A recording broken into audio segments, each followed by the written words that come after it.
አሁን ብዙ ወንዶች በቃ ተወኝ ስትል ሚስት በቃ ተወኝ አታናግረኝ ተወኝ ምናምን ስትል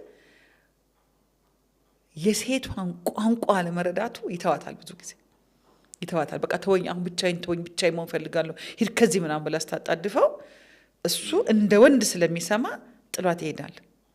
300 ሴቶችን ተጠይቀው 300 ሴቶች ውስጥ አንድ ሴት ብቻ ናት ጥሎኝ እንዲሄድ ፈልጋለሁ በቃ እኔ ብቻዬን ተወኝ ካልኩት ብቻዬን እንዲተወኝ ነው ፈልገው። 299 ሴቶች ግን በዛ ሰዓት ፈልገው መታቀፍ ነው። አሁን አስበዋል። አሁን ይሄንን ሂድ ዞር በል በቃ ተወኝ። አሁን አንተ እንደ ወንድ ነው መሰማው። የቋንቋ ልዩነት አለን ወንድና ሴት። እኛ ቻይንኛ እናወራለን እናንተ ትግርኛ ነው የምታወሩት።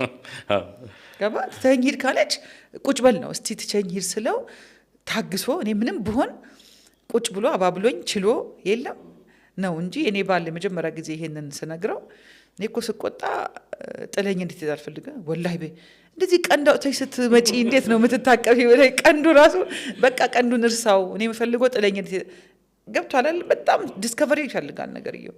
ምንድነው ብዙዎቻችን የምንፈልገው ስሜታዊ በምንሆን ሰዓት አሁን ልጆችን ቤት ውስጥ ይስቲ በቃ ተይኝ ማማ ምናምን ሲሉ አታዋቸውም እኮ። በተለይ ሴት ውስጥ እኮ የሚገርም ሙቀት አለ አይደል? ቅፍ አድርጋ በቃ አይዞ ልጄ እንደዚህ እኮ ነው እንደዚህ ነው በቃ ይቅርታ ምናምን ከዛ እኮ ይረጋጋል። አንዳንዴ ይሄን እንፈልጋለን።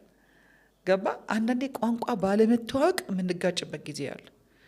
ኤክስፔክት የምናደርገው ነገር በቃ ተይኝ ተወኝ ነው። ወንዶች መናገር ማይፈልጉበት ሰዓት ላይ ሴቶች ተዋቸው ይባላል። እኛ ደግሞ እናንተ ስተውን ማለት ወንዶች ዝም ስትሉ እኛ ደግሞ ጨንቀናል። እኛ የኛን ችግር የምንፈታው በማውራት ኮኔክት በማድረግ ቬንት አውት በማድረግ ነው። እናንተ ችግራችሁን የምትፈቱ ኬቭ አላችሁ ይባላል። ምንድነው? ዋሻ።